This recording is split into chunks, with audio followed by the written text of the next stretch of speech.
Good morning, everyone. Hope you all are fit and fine. So today we read the poem कविता के बहाने, जो कुंवर नारायण जी द्वारा लिखी गई है। पोइम का नेम है कविता के बहाने और राइटर का नेम है, पोइट का नेम है कुंवर नारायण। स्टूडेंट, सबसे पहले हम कुंवर नारायण जी के बारे में जानेंगे।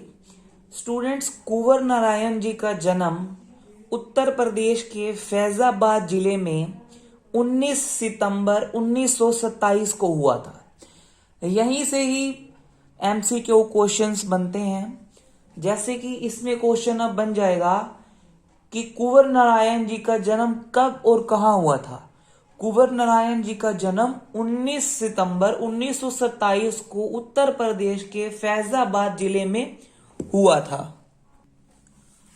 अब मैं स्टूडेंट्स आपको इस कविता की समरी बताऊंगा। इट मींस इस कविता का सार बताऊंगा। इस कविता की जो स्टोरी है, कुंवर नारायण जी ने कविता के बहाने जो कविता लिखी गई है, उसमें कुंवर नारायण जी ने बताया है कि जो इस कविता की रचनात्मकता है, मतलब जो इस कविता को जो उन्होंने रचा है और उसमें छिपी अपार ऊर्जा को प्रतिपादित करने में सक्षम है। इट मीन्स स्टूडेंट्स, कुंवर नारायण जी ने जो जो पॉइंट्स में लाइंस ऐड की हैं, उसकी रचना करना और उसके अंदर छिपे मीनिंग को इतने अच्छे तरीके से एक्सप्लेन करना, इतने अच्छे तरीके से एक्सप्लेनेशन देना, उसकी उस तरीके में वो प्रतिपादित है। मतलब इसमें वो सक्षम है। मतलब कि वो कोई भी पोइम को लिखते हैं तो उसमें उसकी रचना बहुत ही अच्छे तरीके से करते हैं और उसकी पोइम को भी बहुत ही बढ़िया तरीके से एक्सप्लेन करते हैं। कविता के लिए शब्दों का संबंध सारे जड़ चेतन से है। इट मीन्स स्टूडेंट्स, जो कविता के शब्द हैं वो सारे के सारे संबंध हमारे अतीत, वर्तमान, भविष्य से जुड़े हुए हैं। मतलब हमारे पास्ट, प्रेजेंट और फ्यूचर से जुड़े हुए हैं, जिनकी व्यापकता अपरंपार है। मतलब हमें ये इस चीज को दर्शाती रहती है, जो हमें याद दिलाती रहती है। इसकी कोई भी स्टूडेंट्स सीमा नहीं होती, इसकी कोई भी लिमिट नहीं होती। यह किसी प्रकार के बंधन में बंधती नहीं है। मतलब किसी भी प्रकार के बंधन में ये बंधती नहीं है। इसके लिए न तो कोई भाषा का बंधन है, मतलब ये एक तो लैंग्वेज की भाषा में नहीं बंधती, और न ही एक समय का, मतलब ये टाइम के भी कोई समय में नहीं बंधती। कविता के बहाने नामक कविता आकार में छोटी है पर भाव में बहुत बड़ी है। मतलब जो उसके भाव निकलते हैं, जो उसके मीनिंग्स निकलते हैं, उसमें ये कविता बहुत बड़ी है। जो आज का समय है वो मशीनरी का है और मनुष्य का जो मन है वो इस बात से आशंकित रहता है कि क्या कविता रहेगी या मिट जाएगी। वो ये सोचता है स्टूडेंट्स कि क्या कविता हमारे लिए हमेशा रहेगी या फिर ये हमेशा के लिए मिट जाएगी। यह कविता अस्तित्वहीन हो जाएगी। कवि ने इसे एक यात्रा माना है जो चिड़िया फूल से लेकर बच्चे तक है। कौन सी यात्रा माना है स्टूडेंट्स? एक यात्रा माना है जो चिड़िया फूल से लेकर बच्चे तक है। चिड़िया की उड़ान सीमित है, मतलब लिमिट है, पर कविता की उड़ान तो असीमित है मतलब अनलिमिटेड है। भला चिड़िया की उड़ान कविता जैसी कैसे हो सकती है? कविता के पंख तो सब जगह उसे ले जा सकते हैं, पर चिड़िया के पंखों में ऐसा बल कहाँ है। मतलब कविता को हम बड़े ही अच्छे तरीके से एक्सप्लेन कर सकते हैं, उसे बड़ा कर सकते हैं, उसे छोटे तरीकों में एक्सप्लेन कर सकते हैं, बड़े तरीकों में एक्सप्लेन कर सकते हैं, लाइंस को हम बढ़ा घटा सकते हैं। वो ये कहते हैं कि कविता का बल बहुत ही ज्यादा बढ़ा हुआ है, कविता का बल बहुत ही ज्यादा गहराई पूर्वकता वाला है। कविता का खिलना फूल के खिलने का बहाना तो हो सकता है, पर फूल का खिलना कविता जैसा नहीं हो सकता। इंपॉर्टेंट लाइन है, कविता का खिलना फूल के खिलने का बहाना तो हो सकता है, पर फूल का खिलना कविता जैसा नहीं हो सकता। फूल तो खिलता है और फिर कुछ ही देर बाद मुरझा जाता है, परंतु लेकिन कविता तो भावुकों की तरह भावों की महक लेकर बिना मुरझाए सदैव प्रभाव डालती रहती है। मतलब कविता हमें कुछ ना कुछ हमारे मीनिंग्स जो है कुछ ना कुछ कंक्लूजन निकालती रहती है, मतलब कुछ ना कुछ हम अपने भावों के रूप में प्रकट करवाती रहती है। कविता तो बच्चों के खेल के समान है जिसकी कोई सीमा ही नहीं है। जैसे बच्चों के खेल होते हैं, बच्चे कभी खेल में नहीं थकते, कभी ये खेल खेल लें कभी ये खेल खेल लें, वैसे ही क्या कहते हैं, कविता भी बच्चों के खेल की समान है जिसकी कोई सीमा ही नहीं है। जैसे बच्चों के सपनों की कोई सीमा नहीं, मतलब बच्चों के सपने स्टूडेंट्स डेली चेंज होते हैं, उसी तरीके से क्या कहती है कि कविता की भी कोई सीमा नहीं है। वे भविष्य की ओर उड़ान भरते हैं, वैसे ही कविता भी शब्दों का एक ऐसा अनूठा खेल है जिस पर कविता का जिस पर किसी का कोई भी बंधन नहीं है। कविता का क्षेत्र सीमा रहित है, वह किसी भी सीमा से पार निकली हुई राह में आने वाली सभी बंधनों को तोड़कर आगे बढ़ सकती है।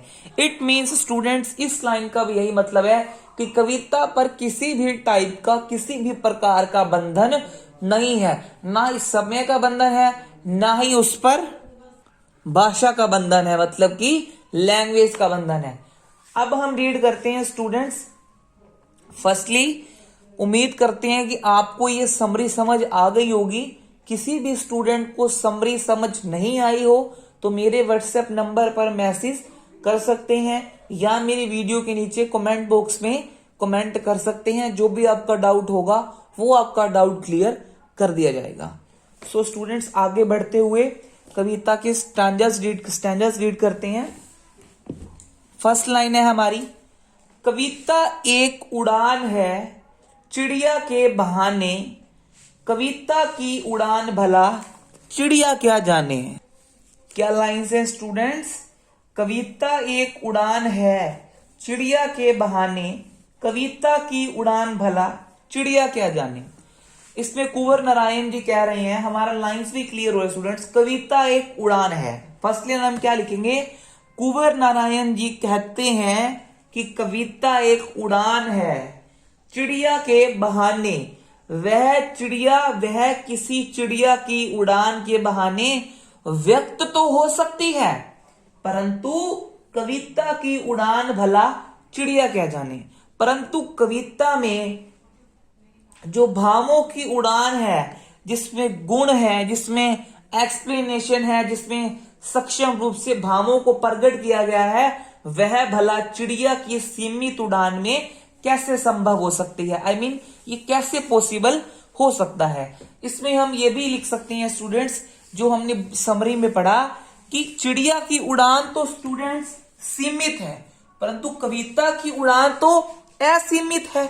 इस पर किसी भी प्रकार का कोई भी बंधन नहीं है। हमने सार में पहले भी पढ़ा कि कविता पर ना तो भाषा का बंधन है ना तो समय का, इसलिए क्या कहते हैं कि कविता एक उड़ान है, वह चिड़िया की उड़ान के बहाने व्यक्त तो हो सकती है, लेकिन कविता में जो भावों की उड़ान है, जिसमें गुण होते हैं, वह भला चिड़िया की सीमित उड़ान में कैसे हो सकती है। और आप इसमें जो मैंने बंधन वाली लाइन बताई है वो भी आप ऐड कर दीजिएगा कि कविता में कोई ना तो समय का बंधन होता है और न ही भाषा का बंधन होता है। नेक्स्ट लाइन क्या है हमारी इसी स्टैंजा में, फर्स्ट स्टैंजा में, बाहर भीतर इस घर उस घर। क्या लाइन है हमारी, बाहर भीतर इस घर उस घर।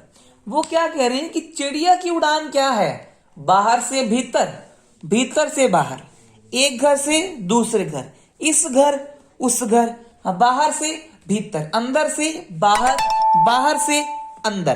क्या कह रहे हैं कि उसकी उड़ान यहीं तक की सीमित है, अंदर से बाहर, बाहर से अंदर, भीतर बाहर, इस घर उस घर, मतलब चिड़िया की उड़ान यहां तक की सीमित है। लेकिन स्टूडेंट जब कवि पोइम की एक्सप्लेनेशन करते हैं, पोइम को लिखते हैं, क्या उसके भावों की, उसकी बातों की, उसके भावों की क्या स्टूडेंट सीमा होती है? नहीं होती। तो हम क्या लिखेंगे कि चिड़िया की तो इस घर से उस घर, अंदर से बाहर, बाहर से अंदर की सीमा होती है, परंतु कवि के भावों की कोई भी सीमा नहीं होती। भावों के पंख की तो असीम दूरी होती है, मतलब असीमित दूरी होती है। जो भाव हमारे अंदर से बाहर निकलते रहते हैं, जो हम अपने नए नए भावों को प्रकट करते रहते हैं। कविता के पंख लगा उड़ने के माने, चिड़िया क्या जाने। भला स्टूडेंट, एक चिड़िया क्या जानेगी कि कविता की उड़ान में कितनी व्यापकता है। इसका मतलब है व्यापकता, कि कवि के अंदर भावों की जो व्यापकता है, जो भाव उसके अंदर से बाहर निकलते रहते हैं, उसकी कोई भी सीमा नहीं है। वो चिड़िया के पंख क्या जाने, वो चिड़िया क्या जाने कि कवि की कविता का कोई भी बंधन नहीं है, ना ही उसकी कोई सीमा है, वो तो असीमित है। क्वेश्चन आंसर देखेंगे। फर्स्टली कवि तथा कविता का नाम बता देंगे, कुंवर नारायण तथा कविता के बहाने। कविता एक उड़ान है, निहित भाव स्पष्ट करना है हमने। इसका भाव क्या लिखेंगे स्टूडेंट्स, कि कविता एक उड़ान की तरह समकालीन समाज का यथार्थ चित्रण करने के लिए अपनी उड़ान भरती रहती है। इस लाइन को हम चेंज करके लिखेंगे कि पंक्ति का भाव यह है कि कविता एक उड़ान की तरह जो हमारा समाज है उसमें अपने भावों को प्रकट करती रहती है। कविता की कोई भी सीमा नहीं होती, इस पर कोई भी बंधन नहीं होता। कविता पंख लगाकर कहां कहां उड़ सकती है। कविता पंख लगाकर आंतरिक मन, मतलब हमारे मन के अंदर, बाह्य समाज, समाज के बाहर, परिदृश्य तथा इस घर से उस घर तक उड़ सकती है। मतलब कविता हर जगह उड़ सकती है।